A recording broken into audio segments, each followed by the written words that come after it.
வணக்கம். Studio discussion. சரி, ஒரு டைரக்டர் நான் சொல்கிறது தெளிவான தினமும் பொறுமை கேட்டுக்குங்க. Earth equal spiritual planet full stop. இங்கே எர்த்தானது, இந்த பூலோகமானது ஒரு ஆன்மீக இடம் அப்படின்ற மாதிரி தான் இருக்குது. ஓகே, கேலண்டரே அப்படி தான் இருக்குது. ஓகே, அதனால் நிறையா ரூல்ஸ் அண்ட் ரெகுலேஷன் இருக்குது. ஓகே, அதுவும் இந்த கிழக்கத்தியமெல்லாம் சேவாதார் கண்ட்ரிஸ். ஆனால் அவங்களோட ரூல்ஸ் அண்ட் ரெகுலேஷன் தான் ஃபாலோ செய்யணும். ஓகே, மனித நிலையை பொறுத்த வரைக்கும் ஒரு பண்பு நிலை அப்படின்றது அவசியம்தான். ஓகே, இப்போது இது எப்படி நான் உங்களுக்கு சொல்லி புரிய வைக்கணும் அப்படின்னா, ஒரு காட்டுப்பகுதி, அங்கே ஒரு 1000 யானை இருக்குது, ஒரு 100 மனிதர்கள் வசிக்கிறாங்க. அந்த 100 மனிதர்கள் வசிக்கிறதுனால ஓரளவு வெள்ளாமை செஞ்சு விவசாயம் செய்கிறாங்க. ஆனால் அந்த காட்டில் வசிக்கக்கூடிய அந்த யானைங்க பசி, அதனால் அந்த வெள்ளாமை நிலத்தை அந்த யானைங்க பயன்படுத்திக்கும்.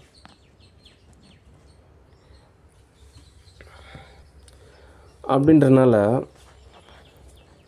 ஒரு நிலையில் என்ன தோதாச்சு அப்படின்னா, யானைகளுக்கு தனிப்பகுதி, மனிதர்களுக்கு தனிப்பகுதி அப்படின்னு உருவாக்கினாங்க.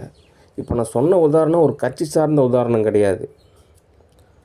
ஓகே, ஒரு விலங்கினம் சார்ந்த ஒரு உதாரணம். ஏன்னா விலங்குகளை பொறுத்த வரைக்கும் நம்ம ஒரு நிலையில் இருப்பாங்க, மனிதன் பொறுத்த வரைக்கும் ஒரு நிலையில் இருப்பாங்க, அடுத்தது சேவாதார் பொறுத்து ஒரு நிலையில் இருப்பாங்க. ஒவ்வொருத்தரும் ஒவ்வொரு கேட்டகரி. எல்லாருமே ஒரே கேட்டகரி கிடையாது, எல்லாருமே ஒரு தனித்துவமான ஒரு விஷயம். ஓகே, இந்த சொல்லலாம் செல்லெல்லாம் பார்த்திங்கன்னா, இந்த விலங்கோட செல்லு, தாவர செல்லு, மனித செல்லு ஓரளவு இதாகுது. அதாவது ஆண்டவர் படைக்கிறப்போ இது எல்லாத்துக்கும் யாருக்காக படைத்தாங்க அப்படின்னா, அந்த ஆதாமுக்கும் ஏவாளுக்கு தான் படைத்தாங்க. விலங்குகளெல்லாம் படிச்சுட்டு இதெல்லாம் நீங்கள் மனிதர்களை விலங்குகளுக்கு சேவை செய்ய சொல்லலை. இந்த ஒட்டுமொத்த உலகத்தையும் நீங்களே ஆட்சி செய்யுங்க, உங்களுக்காக தான் எல்லாம் படைத்தேன் அப்படின்னாரு. ஓகே, ஆனால் அந்த சேவாதார் அப்படின்றவங்க மேலேருந்து கீழே தள்ளப்பட்டவங்க. அவங்க ஒரு கடவுளோட படைப்பு. ஓகே, மனித நிலையானது அப்போ தான் லேப் டெஸ்ட்டு ஸ்டார்டிங் ஸ்டேஜ். அது கம்ப்ளீட் ஆகிறதுக்குள்ளே எரர் ஆயிடுச்சு. அதனால் ரொம்ப டவுனாக மாறிட்டாங்க.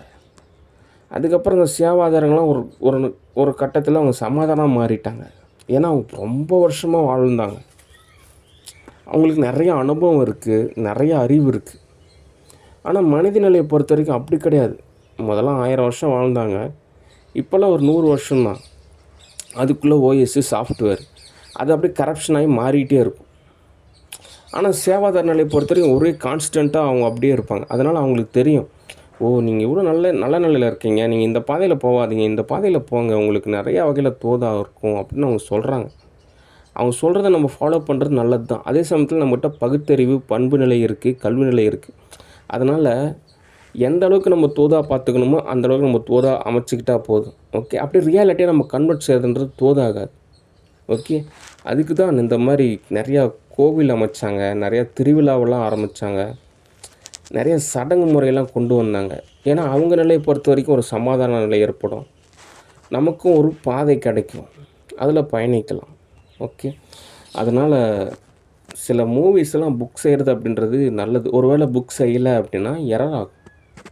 ஓகே, அதனால் ஒரு சில எம்எஸ்ஏ மூவிஸ் இந்த கேரளா ஸ்டுடியோவில் புக் பண்ணோம் அப்படின்னா ஓரளவு உணர்வு நிலை சமநிலை ஏற்படும்.